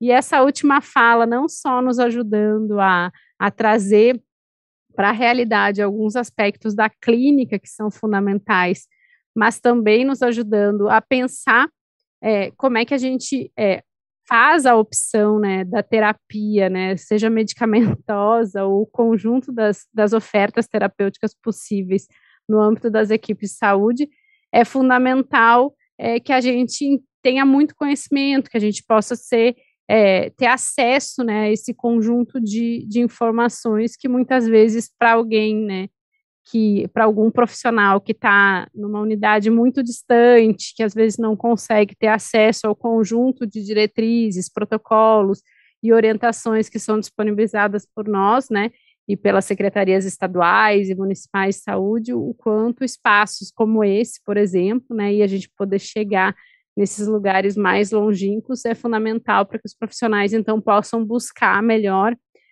esse conjunto de informações e ofertas de documentos técnicos orientadores que possam auxiliar nas opções terapêuticas que vão existir. Então, enfim, acho que uma fala complementou a outra, já quero adiantadamente agradecer, mas a gente recebeu algumas perguntas, poucas por enquanto, queria convidar o nosso público que está aí conectado com a gente para que encaminhe outras perguntas, mas acho que são perguntas que, inclusive, talvez todos vocês possam dar algum pitaco de resposta, né? Então, tem pergunta: paciente com teste positivo para COVID deve utilizar Tamiflu? E aí, então, quando o título do webinário fala, né, do uso racional do Tamiflu, né, e as falas todas trazem aspectos fundamentais para a gente saber qual é a escolha correta desse medicamento, acho que é uma pergunta fundamental, né, e aí, enfim, claro que vai envolver outras questões que inclusive a disponibilidade de testes na rede como um todo, para a gente ter certeza, né, da indicação terapêutica, né, mas quando é positivo mesmo, né, usa ou não usa? Também tem uma pergunta que diz que as unidades sentinelas testam primeiro para COVID, né, e só se der negativo é que faz os demais testes. Mas e como é que ficam os casos de co-infecção, né? Como é que a gente tem analisado isso? Isso tem sido, né, um dado que corriqueiramente tem aparecido. E acho que essa pergunta, ela dialoga diretamente, inclusive, com o motivo da gente estar fazendo essa conversa hoje aqui, né? É como, nesse contexto pandêmico, como que a gente consegue tomar uma decisão adequada, né, inclusive lembrando essa janela de utilização do medicamento, né, então vamos lembrar, o medicamento ele não serve para tudo, não é em qualquer tempo, né, tem uma questão do diagnóstico em tempo oportuno, né, tem uma questão da gente olhar esse uso, inclusive relacionado com outros medicamentos que vêm sendo usualmente utilizados e recomendados por conta da pandemia, né, então acaba sendo um coquetel medicamentoso, né, e eu acho que a gente pode, então, discorrer um pouco disso, até porque os profissionais lá na ponta, às vezes por não ter segurança de ser uma doença nova, né, e às vezes não consegue ter o acesso em tempo oportuno por conta do diagnóstico precoce, acabam tendo dúvidas mesmo se usa ou não usa, e aquela fala dita de, por precaução, vamos usar, né, nem sempre ela tem que ser utilizada dessa forma nesse contexto, né? Então, eu já vou abrir para vocês comentarem um pouco sobre essas perguntas que vieram e vou, de novo, reforçar com o público que eles possam encaminhar novas perguntas. Se vocês quiserem seguir a ordem, Valquíria, Rafael e Marília, ou fazer de trás para frente, vocês fiquem à vontade. Então, eu vou começar. Em relação a, assim, em relação ao caso que é positivo para a COVID, usar o Tamiflu, você não usa, né? Mas a gente tem que lembrar uma coisa, assim, que eu acho que foi bem importante, acho que Mariana, Rafael, acho que vocês lembram muito bem, a Marília também. Então, no início da pandemia, quando começou a pandemia em 2020, nós não sabíamos como seria a sazonalidade da influenza. Então, assim, você falar de caso suspeito para a COVID, a síndrome gripal e o SRAG, então ele era suspeito para uma doença respiratória. Você não sabia ainda qual vírus, vocês estavam circulando concomitante. Então, houve aquela dúvida. Então, os protocolos foram orientando. E houve, talvez, assim, um exagero no uso, né? Eu acho, particularmente, eu acho que depois o Rafael pode falar melhor, eu acho que houve um exagero no uso do oseltamivir naquele momento, e não houve muito apoio, muito suporte relacionado aos dados epidemiológicos, não houve muita confiança, mas eu acho que tinha aquele receio do influenza estar circulando, de ser um caso de influenza. Mas eu acho que tudo é eu acho que é muito compreensível, porque assim era tudo novo, tudo era muito novo naquele período. Só que hoje não, aliás, não só hoje, eu acho que desde o final de 2020 a gente consegue entender que uma doença é uma coisa, a outra doença é outra, até os sinais clínicos, você vê muito, quando a gente conversa com os médicos, com as sociedades, né, a influenza ela é muito mais aguda, né, a febre é muito mais presente, ela é muito mais, então tem sinais clínicos, eu acho que você pode se observar. Claro que, eventualmente, uma síndrome gripal e a síndrome respiratória aguda grave, você vai ter que atender oportunamente, sem esperar resultado do diagnóstico, né, eu acho que em relação ao tratamento, acho que seria isso. E em relação, nós fizemos uma nota, em relação a, que foi citado de co-infecção, nós fizemos uma nota técnica, a nota técnica 31, que foi no início desse ano. Depois eu vou passar para a Mariana, eu acho que, não sei se ela está disponível no site, tá, Mariana? Que eu acho que é bem importante. A gente discutiu com alguns especialistas, a gente está usando o termo codetecção, porque você afirmar qual o vírus que está causando a infecção é muito difícil até para o clínico, né, entender. E também pelo fato de que, não no caso do vírus influenza, mas alguns vírus, eles permanecem no organismo por meses, por tempo. Então, se você fizer um painel viral, um estudo, a gente já viu isso daí. Você vai encontrar influenza A, influenza B. Você encontra influenza e sincel respiratório, Covid e sincel respiratório. E nós temos casos de Covid com influenza desde 2020, no início, quando ainda estava circulando influenza e começou a Covid no Brasil, nós tínhamos no nosso banco de dados isso. E antecedendo a pandemia, sincel respiratório, influenza, adenovírus e sincel respiratório, e são coisas comuns. Então, para nós que trabalhamos com a vigilância, não era algo novo. E para os especialistas também não era algo novo. Só que daí você vai você vai para um teste, uma metodologia nova que ao mesmo tempo ela está pesquisando, identificando Covid, influenza, essencial, e você começa a ter novos diagnósticos, né? Você sabe que é Covid, que é influenza, então foi esse que foi o novo nesse momento, né?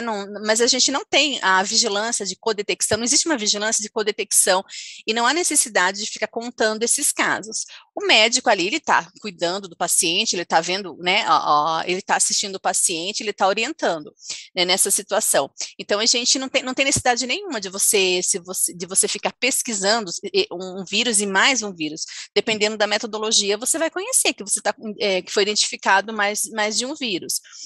Mas, assim, para nós não foi, assim, algo novo, sabe, em relação à codetecção. É algo que a gente já conhecia, mas como isso foi um pouco supervalorizado, até pela mídia, alguns laboratórios começaram a pesquisar até, assim, para conhecer e foi identificando mais, mas para nós, assim, não foi algo novo na rotina esse conhecimento.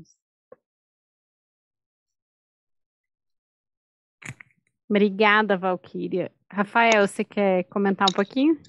Eu vou só complementar a fala da Valquíria, que foi muito assustador mesmo, assustadora a pandemia, o início da pandemia, né? Ninguém sabia como lidar naquele momento. Hoje a gente já tem mais dados, já sabe o que funciona, o que não funciona, já tem muitos estudos publicados, tem muita coisa bacana para ser estudada.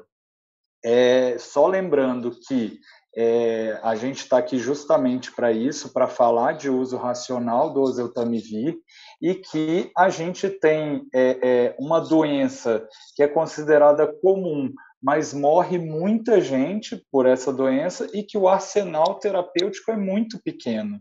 Então, se houver o uso irracional e continuar dessa forma, perpetuando um uso indiscriminado para qualquer tipo de situação, vai haver mutação na neuramidase ou em outras partes virais e a gente vai ficar menos responsivo aos medicamentos contra o vírus. Então, isso é um prejuízo sem tamanho para a sociedade e a gente tem que sempre focar nessa parte do uso racional, porque não é apenas o Ministério da Saúde disponibilizar o medicamento, ele tem que ser utilizado de forma correta para o paciente correto, conforme os critérios clínicos. É isso. Obrigada, Rafael. Marília, você quer complementar? Não, só como a Valquíria e o Rafael já falaram, usar o Tamiflu não vai fazer nenhum efeito para a Covid. Nem vai fazer mal, nem vai fazer bem, não vai tratar a Covid. Porém, como a gente também já falou, quando você está ali atendendo o paciente, você não vai saber se é Covid ou se é influenza. Mesmo que você faça um teste rápido para o Covid e dê negativo, ainda pode ser Covid. A gente sabe que a sensibilidade aí varia de 70% a 80% do teste, né? E dependendo da situação epidemiológica que a gente tiver, a chance é maior ou menor. Agora, na Ômicron, até nas últimas 4 semanas, quase todo mundo era Covid. Final de dezembro, quando a gente teve surto da influenza H3N2, a maioria das pessoas era influenza, mas isso é o que a gente sabe, a maioria vai ser influenza, a maioria vai ser Covid.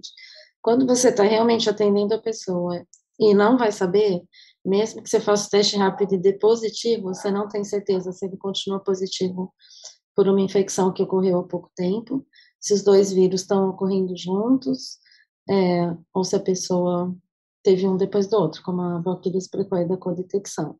Então, acho que se você tem um paciente com risco de ter quadro grave de influenza, sua chance de tratar é aquelas 48 horas depois que começou o sintoma. E, obviamente, ele não vai te procurar na primeira 1 hora de sintoma. Quando ele te procura, geralmente já tem um dia, 24 horas.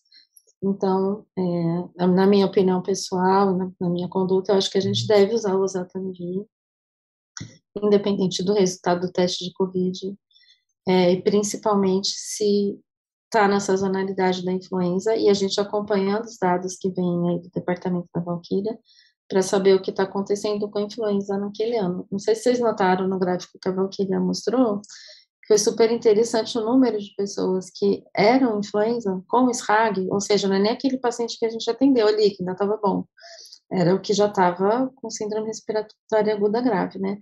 25% tiveram a oportunidade de tomar o oseltamivir antes de ficar grave, então acho que não é uma chance, não diminui 100%, mas como clínico ali atendendo, eu acho que não é uma oportunidade que a gente não deve perder, eu não acho que deixa o uso irracional nessa situação. Obrigada, gente. Tem mais uma pergunta que é em relação ao período que pode ser usado o Tamiflu após ele ser usado. Eu, de fato, não me lembro de ter lido sobre isso. Vocês sabem dizer se tem um tempo, né, após eu usar o tratamento, que eu possa utilizar de novo? Não tem nenhum tempo recomendado, né? Normalmente, você ter uma influenza, uma infecção natural, confere uma imunidade por algum tempo, mesmo não sendo longa, né? Tanto que a gente vê, a pessoa pega 2 gripes por ano, aquela pessoa mais rara, normal é a gente pegar 1 vez por ano. Então, pelo menos aí 4 semanas a 6 meses de imunidade você espera. Então, não é muito esperado que haja necessidade.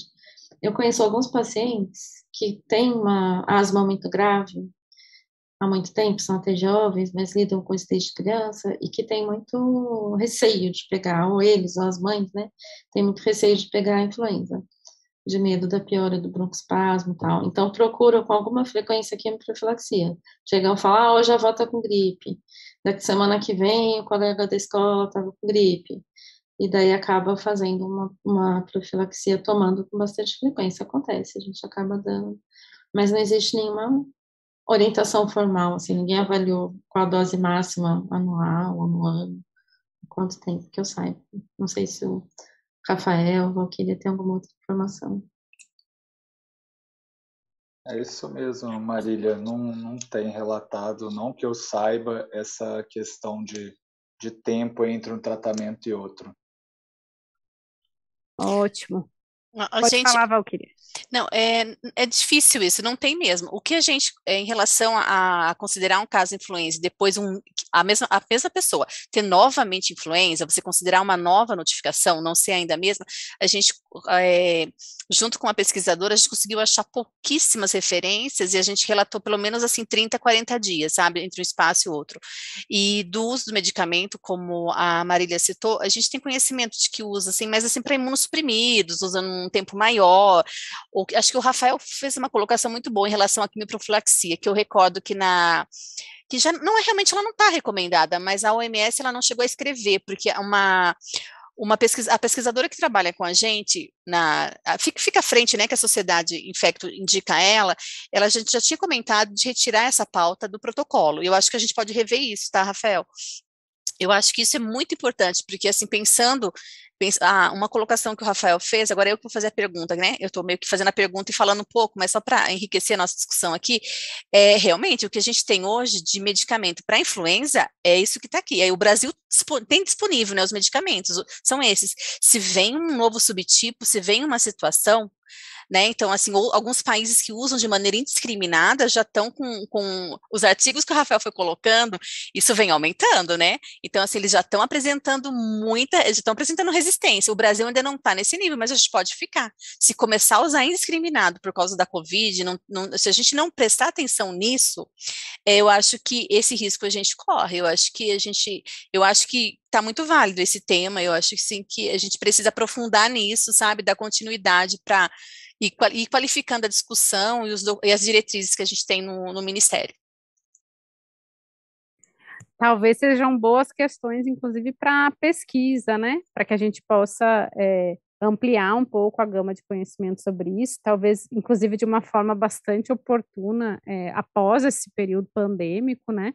Onde realmente a gente vai ter visto diferentes casos com uso de medicamentos, sem uso de medicamento, com anticorpos, sem anticorpos, né?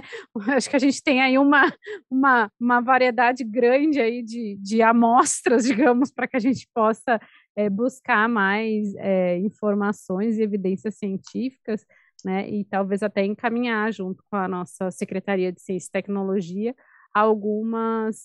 alguns estudos que possam nos direcionar mais para determinadas questões, inclusive até para pensar nesse contexto que a Valquíria traz aí, da necessidade futura de novas drogas, né, de pensar a resistência de uma forma mais eficiente, porque é isso, o alerta ele está dado, né, e quando a recomendação do uso, né, fica na autonomia, né, dos profissionais, né, enfim, especialmente dos profissionais médicos e nem sempre a gente consegue que todos sigam todos os protocolos, todas as orientações, até por conta, né, de dificuldades, às vezes usa uma profilaxia de precaução, porque na região não tem uma rede instalada que possa dar um suporte para o caso de agravamento, e aí não consegue tomar uma decisão clínica mais assertiva, né?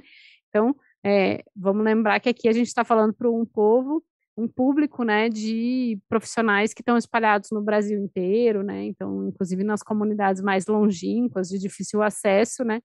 E às vezes a tomada de decisão ela é feita também pensando na precaução, né? Então, a gente olhar essas diferentes realidades regionais que a gente tem no país, também pensando essa questão da resistência e dos usos de medicamentos, talvez seja bem interessante.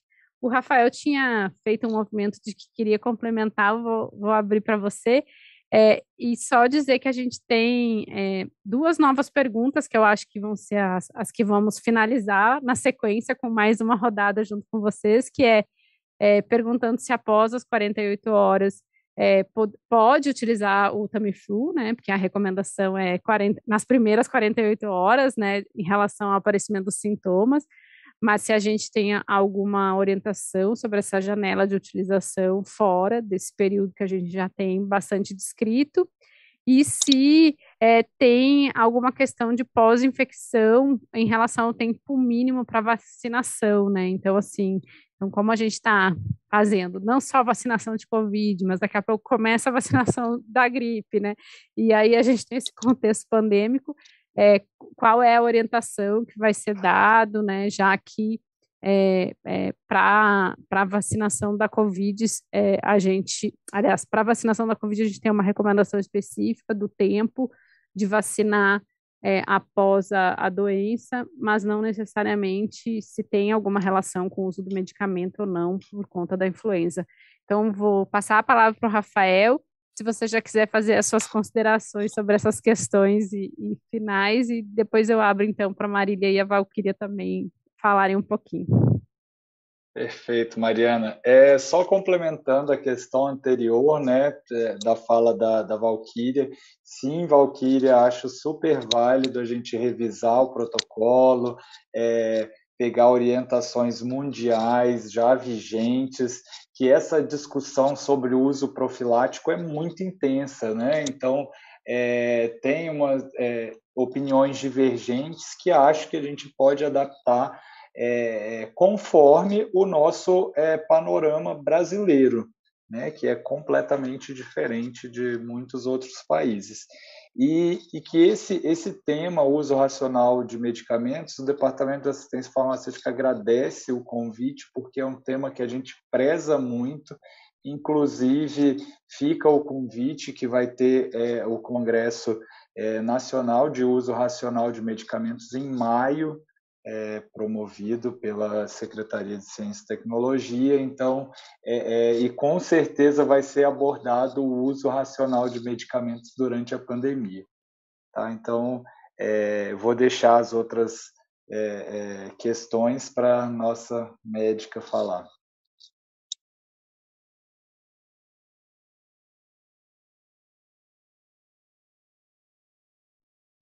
Marília? Achei que era a Valquíria primeiro, estava aqui esperando.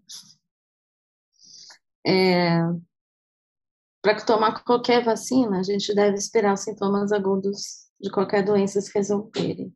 Então, enquanto seu paciente estiver com sintomas, quaisquer que sejam, ele não deve se vacinar, nem contra a gripe, nem contra a Covid, nem contra qualquer coisa. Isso por a gente acreditar, né, que uma resposta, que o nosso sistema imune é meio focado, tipo, se ele está respondendo a alguma coisa, talvez a resposta dele à vacina fique um pouco prejudicada, não é bem comprovado isso, é comprovado só com a vacina de hepatite B, mas por causa disso acabou ficando extrapolado para todas as vacinas e também pelas reações colaterais de poderem se sobrepor, né?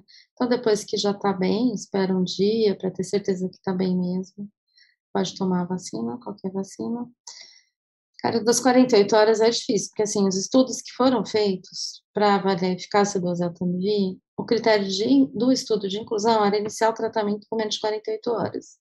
Então, a informação correta que a gente tem sobre diminuir a duração dos sintomas, ter menos internação, menos caso grave, é para pessoas que começaram dentro de 48 horas. Daí, depois disso, foram feitos outros estudos observacionais, principalmente em grávidas, falando, não, nessa minha observação, quem começou até 5 dias foi melhor do que quem não tomou. Então, a gente fala para começar, mas também não passa muito disso, né? Se a gente vê que um sintoma aí, numa influenza que não se agrava, dura 5 a 7 dias, e o agravamento ocorre mais ou menos, em média, né, entre o quinto e o sétimo dia, se o paciente chega no sexto dia, perde um pouco o sentido, ele talvez nem vá no serviço de saúde, né, já está melhorando, ou, ao contrário, ele piorou e já foi hospitalizado, encaminhado para outro local, por causa disso. Valquíria, quer comentar alguma coisa? Ah, não, é só para complementar mesmo o que a Marília falou, é isso mesmo. Nós colocamos no nosso protocolo da campanha da vacina e também para o A a Z 4 semanas, né, que é o tempo de resolução, né, do quadro clínico, né, mas isso complementa isso que a Marília colocou para a gente. Então, assim, pós-infecção, você vai vacinar, depois, assim, a gente coloca um prazo de 4 semanas, mas se dentro dessas 4 semanas ainda a pessoa está sentindo algum sintoma, como ela colocou, Uhum. espera, né, cessar totalmente o sintoma para vacinar. Então, isso acho que é uma coisa um pouco clássica já dentro da vacinação. E de 48 horas é isso mesmo, né? Os casos graves, internados, eles estão, né? É indicado, né? O uso do medicamento. Mas a melhor resposta que a gente tem, que a gente escuta verbalmente na ponta, quando a gente faz as visitas, quando conversa, é o início antes de 48 horas, sabe? Em criança, em gestante, principalmente. Então, a gente tem muita resposta. Eu acho que a Mariana colocou uma coisa muito interessante. A gente tem muito dado, mas a gente não escreve. Então, a gente precisava aproveitar vocês aí da Skit, viu, Rafael? Pensar em alguma coisa, e o Brasil tem um dado mais assim, né? A gente tem algo nosso relacionado porque se usa tanto o medicamento, né? A gente discute tanto, tem toda essa demanda. Acho que a gente podia mesmo acompanhar, né, um estudo, acompanhar de uma outra maneira, eu acho que ficaria bacana. A gente ter um dado nosso, eu acho que seria fantástico, porque a influenza não vai embora, né, gente? A influenza, ela vai continuar aí, então, ad eterno, né? Então não tem como, né? E queria agradecer também, tá? Agradecer o convite, eu gostei muito do tema. Eu também vou fazer um convite para vocês, eu acho que eu vou conversar com a minha coordenadora, com a Grace, para a gente colocar essa pauta junto às vigilâncias, tá? Convidando vocês, assim, gostei muito de participar, achei um tema de muito crescimento, até para mim, sabe, assim, da discussão, e vocês estão de parabéns, foi um prazer revê-los, né? O Rafael eu conheci, mas a Marília e a Mariana eu já conhecia. Tá, obrigada. Eu também quero agradecer. Já vai acabar? Então, obrigada, Mariana, Rafael, Valquíria, todo mundo aí que acompanhou esse tempo. Pronto, eu também vou agradecer, vou agradecer. Esse tema surgiu, inclusive, de algumas discussões que a gente vem fazendo aqui no Ministério com as diversas áreas, por conta justamente do enfrentamento, né, da situação epidemiológica atual, né, e surgiu também por conta da variante da Omicron e como é que a gente estava enxergando esse movimento que ia ter no país, concomitante, né, ao que a gente já tem previsto, né, que é do aumento, né, dos casos de influenza, né, e a gente achou bastante oportuno, não só porque valoriza, inclusive, as iniciativas que o Ministério da Saúde, que o SUS vem fazendo como um todo, né, das ofertas terapêuticas, das recomendações, né, mas especialmente para que a gente possa ajudar a orientar mais os nossos profissionais que estão nas diversas localidades do país, né, e que possam buscar mais informações. Então, queria agradecer muito, Valquíria, uma grande parceira, né, de muitas agendas que a gente já fez de forma conjunta. Acho que a SVS vem fazendo um trabalho bastante assertivo, né, em estar manejando. Temos aí uma pauta ainda para um futuro, que não sei se é de curto ou médio prazo, mas eu não vou nunca achar que é de longo, que é pensar em como é que a gente também amplia a nossa vigilância das síndromes gripais para atenção primária, né, para que a gente tenha mais capacidade de prever alguns eventos que possam estar acontecendo, mesmo que seja por meio de algumas ações sentinelas, e aí a gente já coloca aqui a Secretaria de Atenção Primária e o projeto Mais Médicos e o Médicos pelo Brasil à disposição para que a gente possa pensar nessa iniciativa junto aos profissionais que são vinculados ao governo federal, né? E ao Rafael, pela oportunidade da gente estar construindo essa pauta conjunta. Muitas vezes a assistência farmacêutica parece que está um pouco mais longe da gente, porque ela está mais próxima dos municípios do que das outras áreas aqui do Ministério, mas quando a gente conversa, a gente enxerga muito bem como está tudo muito articulado e que a gente tem pensado de forma conjunta, né, tomado decisões bem assertivas, Então, acho que fica aí o convite para a gente pensar esses estudos que possam vir a acontecer e nos enriquecer um pouco mais ainda. A Marília, que é uma conhecida de muitas grandes experiências nesses contextos complexos que a gente vem vivenciando no nosso país e que não só traz um olhar importante da clínica, mas acho que por estar numa instituição como a Fiocruz, por estar no Instituto Nacional de Infectologia, que é a nossa referência nacional para a maior parte das doenças infecciosas e que ajuda na formulação de orientações, de diretrizes, acho que sempre traz um olhar enriquecedor e dialoga, né, com o conjunto das equipes de saúde. Então, agradeço mais uma vez, acho que as portas estão abertas aqui para as nossas parcerias que vão se suceder, e queria agradecer a quem está nos assistindo, né, dizer que esse vídeo, assim como todos os outros webinários que a gente fez, e esse já é o 8º, né, do que a gente chamou Fórum de Temas Emergentes para Atenção Primária, né, então sempre tentando trazer temas novos, novidades, né, eles ficam disponíveis, né, na nossa página do YouTube, tanto da SAPES quanto no YouTube da Fiocruz Brasília, que é nosso parceiro, que eu também agradeço aqui pela possibilidade da transmissão online desse webinário, e dizer que, enfim, estamos abertos para novos temas, né? Acho que a gente tem aí um cronograma para poder construir de forma conjunta e vamos dialogar com os profissionais que estão nas diferentes equipes de atenção primária desse país, vamos fortalecer essa atenção primária e, enfim, a parceria continua. Então, meu muito obrigado, boa noite a todos e até a próxima. Boa noite.